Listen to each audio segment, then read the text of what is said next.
Hello students, welcome to Saptagiri PUC College and this is your biology class. I am your teacher Mohammad Asif. As in our last class we started the chapter Animal Kingdom. In this chapter we are going to understand about the different types of animals and their groups. ಈ ಚಾಪ್ಟರ್ನಲ್ಲಿ ನಾವು animal Kingdom animal Kingdom ಎಂಬ ಒಂದು chapter ಇದೆಯಲ್ಲ, ಈ ಚಾಪ್ಟರ್ನಲ್ಲಿ ನಾವು ಎಷ್ಟು ಪ್ರಕಾರ animal ಇದ್ದಾವೆ ಮತ್ತು ಅವ್ರದ್ದು ಗ್ರೂಪ್, ಅವ್ರು ಯಾವ ಗ್ರೂಪಿನಲ್ಲಿ ಸೇರುತ್ತಾರೆ ಎಂಬುದು ಅಧ್ಯಯನ ಮಾಡುತ್ತೀವಿ. Right, as I told in the last class, there are 11 major phylums of the animal kingdom. वहाँ हमने हमारी पिछली क्लास में देखा था 11 मेजर एनिमल फाइलम्स है इस एनिमल किंगडम चैप्टर में. हमारी पिछली क्लास में हमने समझा था वो 11 जो फाइलम्स है, आई एम टेलिंग फाइलम्स, जैसे कि porifera, cnidaria, ctenophora, platyhelminthes, aschelminthes, annelida, arthropoda, mollusca, echinodermata, hemichordata and chordata. ये ಫೈಲಮ್ಸ್ ಕೆ ನಾಮ है, यानी कि ಗ್ರೂಪ್ಸ್ ಕೆ ನಾಮ है. ಇದು ಎದರ ಹೆಸರು? ಬರೀ ಗುಂಪಿನ ಹೆಸರು. ಇದು ಒಂದು ಗ್ರೂಪಿನ ಹೆಸರು ಇದೆ. ಈ ಗ್ರೂಪಿನಲ್ಲಿ ನಿಮಗೆ ಅನಿಮಲ್ ಸಿಗ್ತವೆ. ಅಲ್ಲಿ ಈ ಗ್ರೂಪ್ ಕಾಮನ್ ಕ್ಯಾರೆಕ್ಟರ್ ನಮಗೆ ಓದಬೇಕಿದೆ. ಕಾಮನ್ ಕ್ಯಾರೆಕ್ಟರ್ ಓದಬೇಕು. ಇದ್ರ ಒಳಗೆ ಎಷ್ಟು ಅನಿಮಲ್ ಬರ್ತಾವಲ್ಲ ಅವೆಲ್ಲ ಈ ಕಾಮನ್ ಕ್ಯಾರೆಕ್ಟರ್ಗೆ ಅವು ಈ ಕಾಮನ್ ಕ್ಯಾರೆಕ್ಟರ್ಗೆ ಫಿಟ್ ಆಗ್ತವೆ. Right, so these 11 phylums are divided. In this 11 phylum how they are divided, ठीक है. जैसे कि हमने जाना कि एनिमल किंगडम में 11 मेजर ग्रुप्स है, यानी कि फाइलम्स है. किस आधार पे वो फाइलम्स वहां पर बने हैं या ಬೇಸಿಸ್ ಮೇಲೆ ಈ ಗ್ರೂಪ್ಗಳನ್ನು ನಾವು ಮಾಡಿದ್ದೀವಿ. ಫಾರ್ ಎಕ್ಸಾಂಪಲ್, ಈಗ ಒಂದು ಆ್ಯಂಟ್ ಇದೆ. ಆ್ಯಂಟಿಂದು ಗ್ರೂಪು ಮತ್ತು ಎಲಿಫೆಂಟ್ ಗ್ರೂಪ್ ಒಂದೇ ಏನೂ ಇಲ್ಲ. ಆ್ಯಂಟ್ ಇರುವ ಗ್ರೂಪ್ ಬೇರೆ, ಎಲಿಫೆಂಟ್ ಇರುವ ಗ್ರೂಪ್ ಬೇರೆ. ಇವಾಗ ನಾನು ನಿಮಗೆ ಹೇಳ್ತೇನೆ, ಆ್ಯಂಟ್ ಮತ್ತು ಬಿಗ್ ಆ್ಯಂಟ್ ನೋಡಿರಬಹುದು, ಅವು ಇಬ್ಬರದು ಗ್ರೂಪ್ ಒಂದೇ. ದೆನ್ ಎಲಿಫೆಂಟ್ ಆ್ಯಂಡ್ ಕ್ಯಾಮಲ್ ಇರೋದು ಗ್ರೂಪ್ ಒಂದು, because there are certain similarity between elephant and camel, rhinoceros, monkey, gorilla, chimpanzee, right? And there are certain similarities between small ant and big ant. So on the basis of those few similar character ಅಲ್ಲಿ ಇವು ಗ್ರೂಪ್ಗಳನ್ನು ಆಗಿವೆ. ಅವೇ ಗ್ರೂಪಿನ ಹೆಸರು ಇವು 11 ಅವ. what I told you. As my previous class I told you certain bases. On those bases we are classifying the animals into these 11 groups, and those 6 bases, on that base group we are dividing the animals into these 6 groups. Number 1, level of organization. Number 2, body symmetry. Number 3, germinal layer. Number 4, coelom. Number 5, metamerism. Number 6, notochord. ये वो 6 character है. ಇವು 6 ಏನು character ಇದೆಯಲ್ಲ, ಇದರ ಆಧಾರ ಮೇಲೆ ಅದರ ಒಳಗೆ ಡಿವೈಡೇಷನ್ ಆರ್ ಡಿಫರೆಂಟ್ ಗ್ರೂಪ್ಸ್ ಆಗಿರುತ್ತದೆ. Okay, now number 1, level of organisation. See student, the level of organization, it is one of the base, it is one of the reason because of this we are isolating, we are separating, we are distributing the animals, isn't it? So what mean this? See, organism ನಾವು ಇಲ್ಲಿ ಎದಕ್ಕೆ ಅನ್ಬೇಕಂದ್ರೆ ಯಾವುದೋ ಒಂದು individual. Remember, individual I am telling here. See, for example, I am myself, I am a individual, single ಇದೆ ನಾನು. ಒಂದು organism ಇದೆ, ಒಂದು ಮಂಕಿ ಇದೆ, ಇಟ್ ಇಸ್ ಒನ್ ಇಂಡಿವಿಜುವಲ್, ಅದು ಒಂದು ಆರ್ಗ್ಯಾನಿಸಮ್. ಒಂದು ನಾಯಿ ಇದೆ, ಅದು ಒಂದು ಇಂಡಿವಿಜುವಲ್ ಇದೆ. ಅದು ಒಂದು ಆರ್ಗ್ಯಾನಿಸಮ್. ಒಂದು ಕಪ್ಪಿ ಇದೆ, ಒಂದು ಇಲಿ ಇದೆ, ಒಂದು ಆನೆ ಇದೆ, ಒಂದು ಪಕ್ಷಿ ಇದೆ. ಇವೆಲ್ಲ ಒಂದು ಒಂದು ಏನು इंडिविजुअल काढ़ता इदेवಲ್ಲ इवे ಒಂದು organism.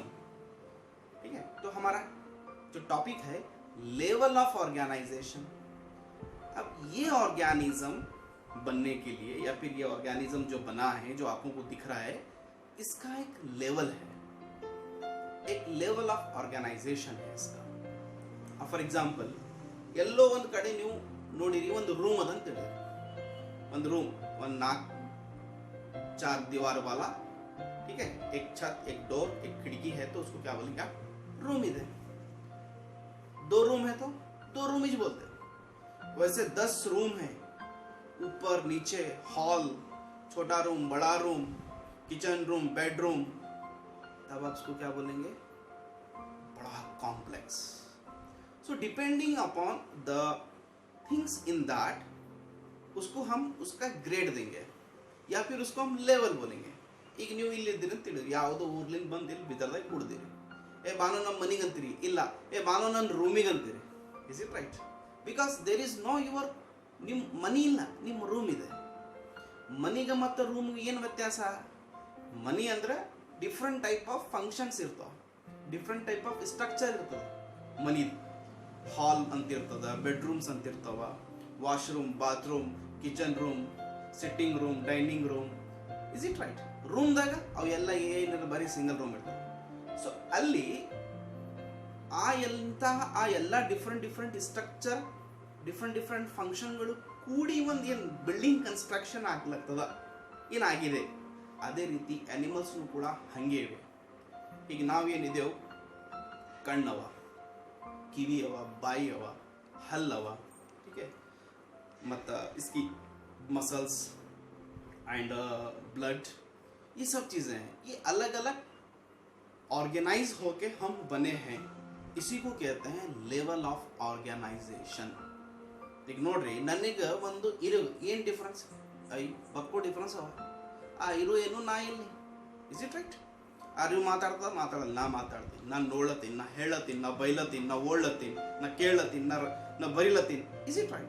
There are many. I am a complex, I am a bigger than ಎನೆ ಇರು. ಅದೇ ಇರು ಬಹಳ ಕಮ್ ಫಂಕ್ಷನ್ಸ್ ಅವ. ಸೊ ಇದಕ್ಕೆ ಅಂತರ ಲೆವೆಲ್ ಆಫ್ ಆರ್ಗನೈಸೇಷನ್ಸ್. ಈಗ ಈ ಲೆವೆಲ್ ಆಫ್ ಆರ್ಗನೈಸೇಷನ್ ನಲ್ಲಿ 3 ನಮೂನ ಇವೆ. ಅದು ಹೆಂಗ ಅಂದ್ರೆ based on arrangement of the based on arrangement of the cells in the body. There are 3 types of the organizations. एक होता है सेलुलर लेवल, दूसरा होता है टिश्यू लेवल और तीसरा होता है ऑर्गन लेवल. एक ऑर्गेनिज्म है, अब आप अच्छी तरह जान चुके हैं कि ऑर्गेनिज्म किसे कहते हैं. अब एक ऑर्गेनिज्म है जो कि जिसकी बॉडी में सिर्फ सेल है, ग्रुप ऑफ सेल, 10-12 सेल्स. एक सेल अंदर ಏನು, ये फिर अलग चीज होती है. Cell is a functional structural unit of the life. Life ಅಂದ್ರೆ ನಾ, ठीक है, लाइफ ಅಂದ್ರೆ ಜೀವ ಒಂದು ತಯಾರಾಗಿದೆ, ಜೀವ ಒಂದು ಬೆಳಿಲತ್ತದೆ ಅಂದ್ರೆ ಅದರದ ಯೂನಿಟ್ ಯಾವುದು, ಅದು ಎಲ್ಲಿಂದ ಚಾಲು ಆಗ್ಯದ ಅಂದ್ರೆ ಸೆಲ್.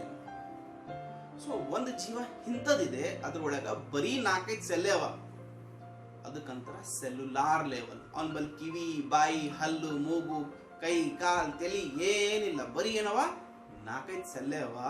ಅಂತಹ ಗ್ರೂಪಿಗೆ, ಅಂತಹ ಆರ್ಗ್ಯಾನಿಸಮ್ಗೆ, ಅಂತಹ ಇಂಡಿವಿಜುವಲ್ಗೆ ನಾವು ಏನನ್ನಬೇಕು? Cellular level of organisation. ತಿಳಿದ್ ಬೇಟ? ಇದ್ರದ್ದು ಎಕ್ಸಾಂಪಲ್ ಯಾವುದು? ಪೋರಿಫೆರಾ. ಸರ್ ಪೋರಿಫೆರಾ ಏನಂದ್ರೆ? Porifera is a name of group. Porifera is a name of group. ಅದ್ರ ಒಳಗೆ ಯಾರು ಬರ್ತಾವ? ಈಗ ಹಿಂತವ್ ಬರ್ತಾವ.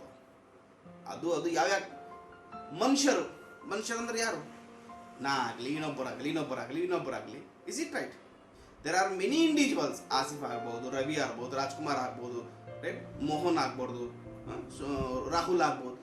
ಇಂಥವು ಎಲ್ಲ ಇಂಡಿವಿಜುವಲ್ ಸೇರಿ ಮನುಷ್ಯರು. Is it right? ಮನುಷ್ಯರು ಎಂಬ ಯಾರಿಗೂ ಹೆಸರಿಲ್ಲ. ಮನುಷ್ಯರು ಅಂದ್ರೆ जन ह्यूमन्स किसी का नाम नहीं है. मेरे जैसे कई सारे इंडिविजुअल एक जगह जब आ जाएंगे, इनको हम ह्यूमन इंसान मनुष्यರು ಹೇಳಬಹುದು. ಅದಕ್ಕೆ ಪೋರಿಫೆರಾ वो ग्रुप का नाम है जिसके अंदर सेल्स वाले एनिमल्स आएंगे, सिर्फ सेलुलर लेवल एनिमल्स आएंगे सिर्फ, तो वो है पोरीफेरा। अब ग्रेड बढ़ता, ऐसे कुछ सेल मिलकर ಎಂಟತ್ತು सेल ಒಂದು, ಎಂಟತ್ತು सेल ಇನ್ನೊಂದು, ಎಂಟತ್ತು सेल ಇನ್ನೊಂದು, तो ऐसे सेल्स जब जुड़ जाते हैं, जब तब वो सेल नहीं होते, तब उन्हों टिश्यू बन जाता है। ठीक है, सिंगल सेल अंदर सिंगल सेल, यूनिसेलुलर, ನಾಲ್ಕೈದು सेल अंदर multicellular, cellular level of organisation ಒಂದೇದೆ. ಎರಡನೇ ಟಿಶ್ಯೂ ಲೆವೆಲ್ ಆಫ್ ಆರ್ಗನೈಸೇಷನ್ ಏನಿದೆ ಅಲ್ಲ, ಅದ್ರ ಒಳಗ ಯಾವ ಸಿಗ್ತಾವ್ರಿ, ಸೆಲ್ ಕೂಡಿ ಒಂದು ಸೆಲ್ ಕೂಡಿ ಒಂದು ಟಿಶ್ಯೂ ತಯಾರೈತೆ, ಮತ್ತೆ ಸೆಲ್ ಟಿಶ್ಯೂ ಇನ್ನೊಂದು ಟಿಶ್ಯೂ ತಯಾರೈತೆ. ಇಂಥ ಸೆಲ್ಗಳು ಸೇರಿ ಏನ್ ಟಿಶ್ಯೂ ಆಗ್ತಾ ಇದೆ, ಇಂತಹ ಟಿಶ್ಯೂಗಳಿಗೆ ಸೇರಿ ಏನ್ ಇಂಡಿವಿಜುವಲ್ ಏನ್ ಆರ್ಗ್ಯಾನಿಸಮ್ ಆಗ್ತದಲ್ಲ, ಅಂಥವ್ರಿಗೆ ನಾವು ಏನನ್ಬೇಕು, tissue level of organisation. Example ಯಾವ್ದಪ್ಪ ಅಂದ್ರೆ cnidaria and ctenophora. Cnidaria and ctenophora are the group of organism where tissues are made. With the help of tissues, the organisms are going to be made. ठीक है.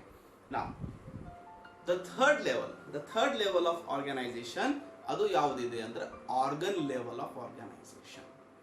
ಇಲ್ಲಿ tissue ಸೇರಿ ನೋಡ್ರಿ, tissue ಸೇರಿ ಒಂದು organ, ಮತ್ತು ಟಿಶ್ಯೂ ಸೇರಿ ಇನ್ನೊಂದು ಆರ್ಗನ್, ಮತ್ತು ಟಿಶ್ಯೂ ಸೇರಿ ಇನ್ನೊಂದು ಆರ್ಗನ್.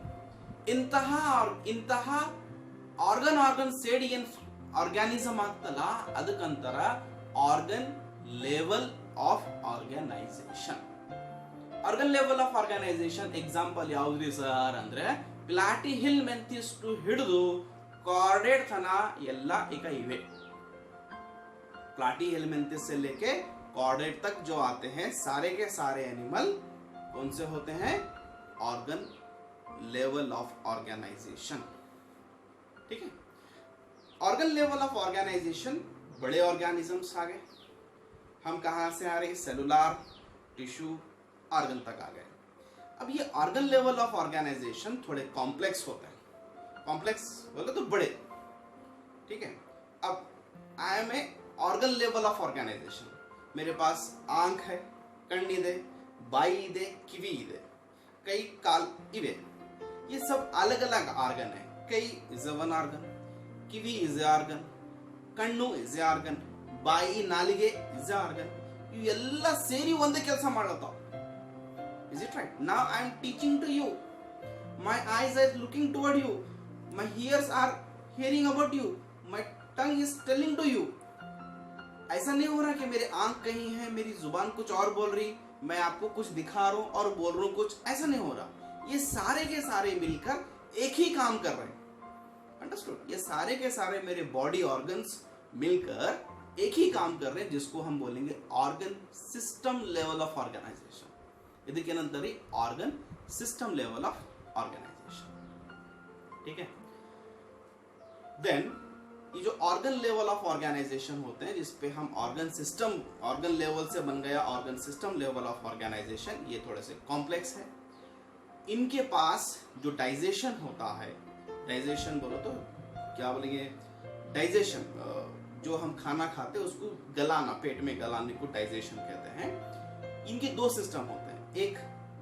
एक होता है ओपन, एक होता है क्लोज.